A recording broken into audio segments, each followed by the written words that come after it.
How do you save a flourishing town as a potential economic downturn is charging full steam toward it?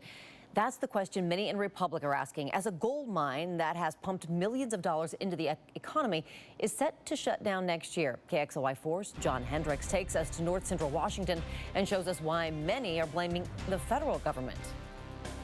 The fall colors are a sign of change in north central Washington.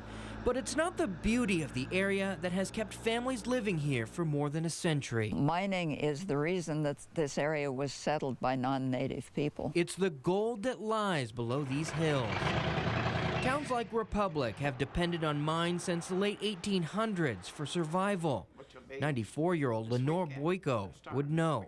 She's lived here for 74 years. So far, they've made it through because they had the farmers, they had the mines, and the logging. But agriculture has slowed and the sawmill has closed.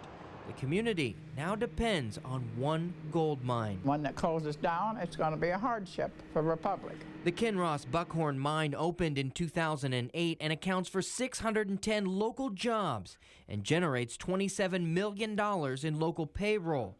But it's running out of gold and is set to close next year. You take a town of our size and you lose the mine, a lot of those miners are going to go off to other places. Former miner and business owner Shane Harding has seen the boom and bust before. It's always a buzz around town, you know, what the mine's going to do and what are we going to do when it goes down. But this time, he says it's different.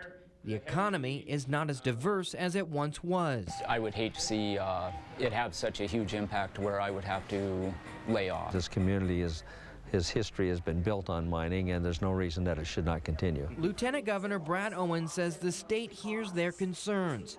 He and other lawmakers traveled last week to Republic and met face-to-face with those depending on the Buckhorn mine. There's obviously somebody somewhere that's just putting a stop to this, and I can't find a logical reason for it. At issue, why can't more mines open in this pocket of eastern Washington? Several people told the lieutenant governor that even if companies did want to mine here, the federal permit process doesn't make it easy. The lieutenant governor says it's years, sometimes decades of waiting, and that's not attractive to mining companies who want to come to Washington. I'm 100% positive there's more to mine. I think it's been proven. It's getting the permitting. That's what holds us back. We need these people in the federal government to get off their rears and get the job done and quit holding this up. I mean, it just absolutely makes no sense whatsoever. For now, a tough reality. This mine will close next year. Its employees left looking for work.